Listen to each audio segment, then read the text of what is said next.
Hello everyone তোমালোকক আমাৰ channel knowledge of সায়েন্সত স্বাগতম জনাইছো। এইটো ক্লাস 10 সায়েন্সৰ চ্যাপ্টাৰ 5 মৌলৰ পৰ্যায়বৃত্ত শ্ৰেণী বিভাজন এই চ্যাপ্টাৰটোৰ পৰা কিছুমান এমসিকিউ কোৱেশ্চন আজি আমি এই ভিডিঅ'টোত ডিসকাস কৰিম। সো আমি তোমালোকৰ কাৰণে এমসিকিউ সিৰিজ স্টাৰ্ট কৰিছো আৰু কেইটামান ভিডিঅ' আমি তোমালোকক ইতিমধ্যে দিলো। যদি তোমালোকে সেই ভিডিঅ'বোৰ চোৱা নাই মই প্লেলিস্ট বনাই দিছো, তাৰ পৰা তোমালোকে চাব পাৰিবা, নতুবা মই ডেসক্ৰিপচনৰ লিংক দি দিম, তাৰ পৰা তোমালোকে চাই যাবা। আৰু যদি তোমালোকে আমাৰ এই সিৰিজটো ভালকৈ চাই যোৱা তেনেহলে তোমালোকে পৰীক্ষাত বহু পৰিমাণে লাভৱান হ'বা। এই ভিডিঅ'ৰ পিডিএফটো মই আমাৰ হোৱাটসএপ গ্ৰুপত আপলোড কৰি দিম। যদি তোমালোকে আমাৰ হোৱাটসএপ গ্ৰুপটোত জয়েন হোৱা নাই ডেসক্ৰিপচনৰ লিংক আছে, তাৰ পৰা জয়েন হৈ ল'বা। সো আজি ভিডিঅ'টোত যেইকেইটা আমি এমসিকিউ ৰাখিছো বহুত ভাল এমসিকিউ ৰাখিছো যিবোৰ তোমাৰ পৰীক্ষাত আহিব পাৰে। আৰু তোমালোকক ক্লাস 10ৰ কাৰণে যিমানখিনি বস্তু লাগিব আমি এই চেনেলটো তোমালোকক প্ৰভাইড কৰিম। সো তোমালোকে আমাৰ চেনেলটো সাবস্ক্ৰাইব কৰি ৰাখিব পাৰা আৰু তোমাৰ বন্ধুবৰ্গলৈ শ্বেয়াৰ কৰি দিবা। আৰু তোমালোকে কোৱেশ্চনবোৰ তোমালোকৰ বহিত লিখি যাবা, তেনেহলে পৰীক্ষাৰ আগত তোমালোকৰ ৰিভাইজ কৰাত সুবিধা হ'ব। আৰু প্ৰত্যেকটো কোৱেশ্চন মই বুজাই যাম, তোমালোকে ভালকৈ চাই যোৱা। সো বেছি কথা নকৈ আৰু আজি ভিডিঅ'টো স্টাৰ্ট কৰিছো। এক নম্বৰ কোৱেশ্চনটো চোৱা কি দিয়া আছে, তলত দিয়া মৌলবোৰৰ পৰা ধাতু কল্পটাও বাছি উলিওৱা। তো ইয়াৰ এ নম্বৰ অপচন দিয়া আছে সোডিয়াম, বি নম্বৰ দিয়া আছে এলুমিনিয়াম, সি নম্বৰ দিয়া আছে ক্লোৰিন আৰু ডি নম্বৰ দিয়া আছে বৰন। এতিয়া তোমালোকে যদি ইয়াতে ভালকৈ চোৱা আমাক এই চাৰিটাৰ ভিতৰত কোনটো ধাতু কল্প হয় সেইটো আমাক লিখিব গৈছে। এতিয়া যদি তোমালোকে অলপ ভালকৈ চোৱা সোডিয়ামটো কি হয়, তোমালোকৰ ধাতু হয়, সোডিয়ামটো ধাতু হয়। ঠিক সেইদৰে এলুমিনিয়ামটো কি হয়, ধাতু হয়, এলুমিনিয়ামটো ধাতু হয়। আৰু ক্লোৰিনটো কি হয়, অধাতু হয়, ক্লোৰিনটো কি হয় তোমাৰ অধাতু হয়। তেনেহলে ধাতু কল্প কোনটো হ'ব, বৰন। তো বৰনটো হ'ব ইয়াৰ ধাতু কল্প। বুজি পালা কথাটো, সোডিয়ামটো ধাতু হয়, এলুমিনিয়ামটো ধাতু হয় আৰু ক্লোৰিনটো অধাতু হয়। তো ইয়াতে ধাতু কল্প কোনটো হ'ব, বৰন। তো ইয়াৰ শুদ্ধ উত্তৰটো হ'ব অপচন নম্বৰ ডি, বৰন। তো বৰন কি, বৰন এটা অধাতু। তো ইয়াৰ উত্তৰটো হ'ব অপচন নম্বৰ ডি। আশা কৰোঁ বুজি পালা। 2 নম্বৰ কোৱেশ্চনটো চোৱা কি দিয়া আছে, পৰ্যায়বৃত্ত তালিকাৰ দ্বিতীয় পৰ্যায়ত থকা ধাতুসমূহৰ নাম হ'ল।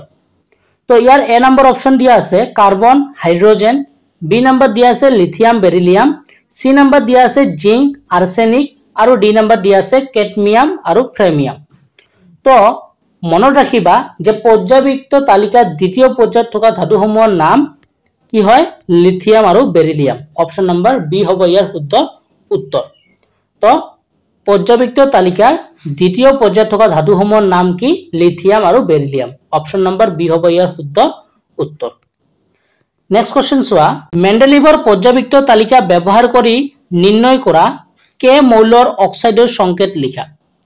তো এনেকুৱা ধৰণৰ কিছুমান কোৱেশ্চন তোমালোকৰ প্ৰশ্নাৱলীত আছে, তোমালোকে সেইবোৰ কোৱেশ্চন চাই ল'বা যে মেণ্ডেলিভৰ পৰ্যায়বৃত্ত তালিকাখন ব্যৱহাৰ কৰি আমাক মৌলবোৰৰ মানে অক্সাইডৰ সংকেতবোৰ লিখিব দিব পাৰে। এনেকুৱা ধৰণৰ কোৱেশ্চন তোমালোকে পঢ়িবা। সো ইয়াতে মই কে ৰাখিছো, যদিও তোমালোকে বাকি যিবোৰ আছে বুকত তোমালোকে সেইবোৰ কৰি ল'বা। তো মেণ্ডেলৰ পৰ্যায়বৃত্ত তালিকাখন ব্যৱহাৰ কৰি তো কেৰ মৌলৰ অক্সাইডৰ সংকেতটো কি হ'ব, এ নম্বৰ অপচন দিয়া আছে KO, বি নম্বৰ দিয়া আছে K2O, সি নম্বৰ দিয়া আছে K3O আৰু ডি নম্বৰ দিয়া আছে K2O2। তো যদি তোমালোকে চেপ্টাৰটো পঢ়িছা তেনেহলে জানিবা যে কেৰ মৌলৰ অক্সাইডৰ সংকেতটো কি হ'ব, K2O। অপচন নম্বৰ বি হ'ব ইয়াৰ শুদ্ধ উত্তৰ, কি হ'ব K2O। নেক্সট কোৱেশ্চনটো চোৱা, মৌলবোৰৰ ধৰ্মবোৰ সিহঁতৰ পাৰমাণৱিক ভৰৰ পৰ্যায়ক্ৰমে সলনি হয় এই সূত্ৰটো আগবঢ়াইছিল। ইয়াৰ এ নম্বৰ দিয়া আছে নিউল্যান্ডছ, বি নম্বৰ দিয়া আছে ডোবাৰেইনাৰ, সি নম্বৰ দিয়া আছে মজুলে আৰু ডি নম্বৰ দিয়া আছে মেণ্ডেলিভ। তো মনত ৰাখিবা যে মৌলবোৰৰ ধৰ্মবোৰ সিহঁতৰ পাৰমাণৱিক ভৰৰ পৰ্যায়ক্ৰমে সলনি হয় এই সূত্ৰটো কোনে আগবঢ়াইছিল। তো আমি জানো এই সূত্ৰটো মেণ্ডেলিভে আগবঢ়াইছিল। বা তোমালোকক যদি মেণ্ডেলিভৰ সূত্ৰটো লিখিবলৈ দিয়ে তোমালোকে এনেকৈ লিখিবা, মৌলবোৰৰ ধৰ্মবোৰ সিহঁতৰ পাৰমাণৱিক ভৰৰ পৰ্যায়ক্ৰমে সলনি হয়।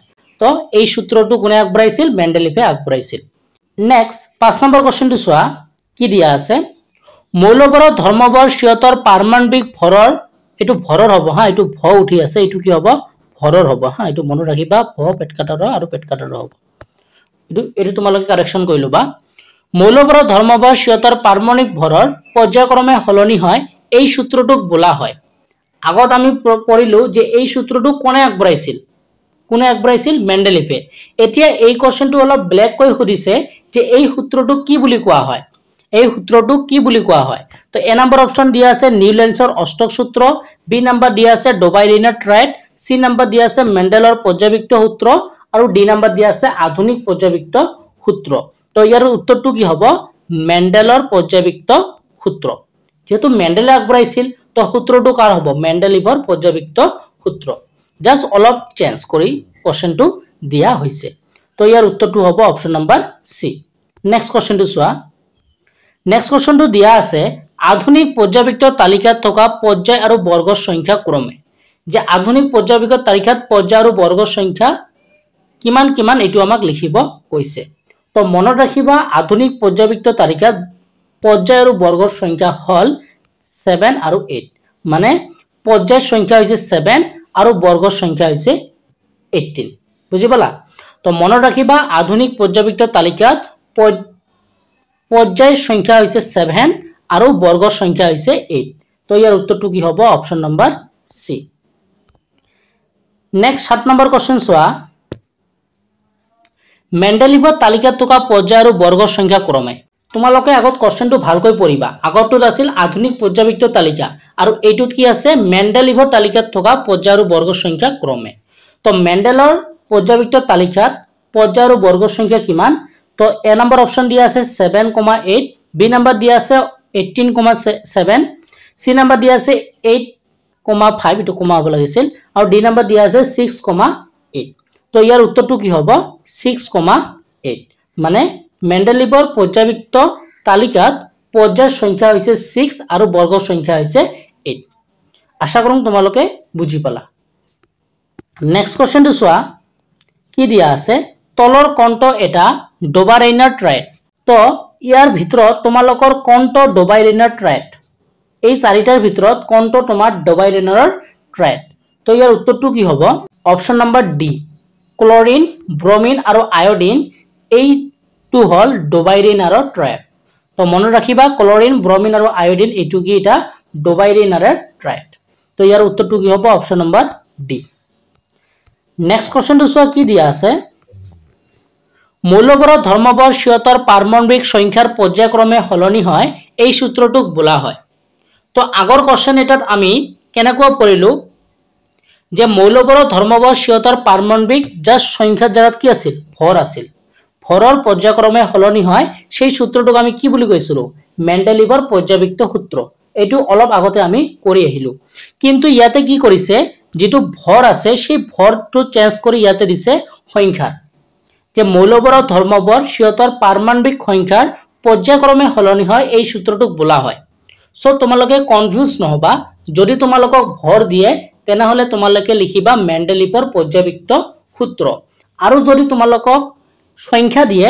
তেতিয়াহলে তোমালোকে লিখিবা আধুনিক পৰ্যায়বৃত্ত সূত্ৰ তো ইয়াৰ উত্তৰটো কি হ'ব অপচন নম্বৰ সি তো এনেকুৱা ধৰণৰ তোমালোকৰ কোশ্চেন আহিব পাৰে যিবোৰ অলপ তোমালোকক ঘূৰাই দিলে তোমালোকে কনফিউজ হ'ব পাৰা সো এটা কথা ভালকৈ মনত ৰাখিবা যদি তোমালোকক ভৰৰ কথা কয় তেনেহলে হেতু হ'ব মেন্ডেলিভৰ পৰ্যায়বৃত্ত সূত্ৰ আৰু যদি তোমালোকক সংখ্যাৰ কথা হয় তেনেহলে হেতু হ'ব আধুনিক পৰ্যায়বৃত্ত সূত্ৰ আৰু তোমালোকে মেন্ডেলিভৰ পৰ্যায়বৃত্ত সূত্ৰ আৰু আধুনিক পৰ্যায়বৃত্ত সূত্ৰ ইয়াৰ ডিফাৰেন্সটো তোমালোকে পাঠ্যক্ৰমটো পঢ়িবা ইয়াৰ ওপৰত তোমালোকৰ কোশ্চেন আহিব পাৰে সো এই টপিকৰ পৰা যিমানখিনি কোশ্চেন হ'ব পাৰে তোমালোকে এবাৰ চাই লবা আৰু এই ভিডিঅ'ত যিবোৰ কোশ্চেন আছে সেইবোৰ বহুত এক্সপেক্টেড কোশ্চেন হয় 10 নম্বৰ কোশ্চেনটো চোৱা কি দিয়া আছে পৰ্যায়বৃত্ত তালিকাৰ পৰ্যায় এটাত বাওফালৰ পৰা সোঁফাললৈ গলে মৌলবৰৰ ইলেক্ট্ৰন লাভ কৰাৰ প্ৰৱণতা যাক অধাতৱীয় ধৰ্ম বুলি কয়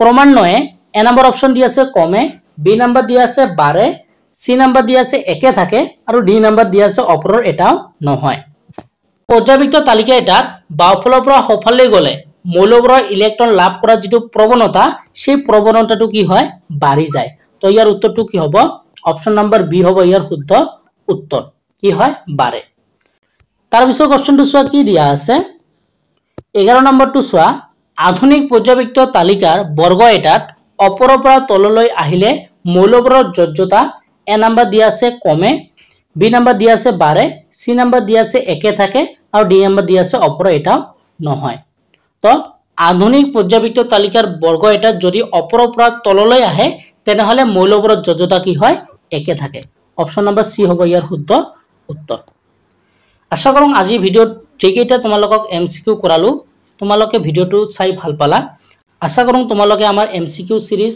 বহুত যদি চাই যোৱা তেনেহলে বহুত এমসিকিউ তোমালোকৰ এক্সামত পাবা বুলি আমি আশা ৰাখিছো আৰু তোমালোকক ক্লাস 10 ৰ কাৰণে যিমানখিনি বস্তু লাগে তোমালোক আমি পৰীক্ষাৰ আগলৈকে তোমালোকক প্ৰদান কৰি যাম এই চেনেলটোত সো তোমালোকে আমাৰ এই চেনেলটো সাবস্ক্ৰাইব কৰি ৰাখিবা আৰু তোমালোকে আমাৰ হোৱাটসএপ গ্ৰুপত জয়েন হৈ লবা ডেসক্ৰিপচনত আমি তোমালোকক লিংক দি দিম সো আজি ভিডিঅ'টো ইয়াতে সামৰিছো নতুন এটা ভিডিঅ'ৰ লগত তোমালোকৰ লগত পুনৰ দেখা দেখি হম ভিডিঅ'টো চোৱাৰ কাৰণে তোমালোকক ধন্যবাদ জনাইছো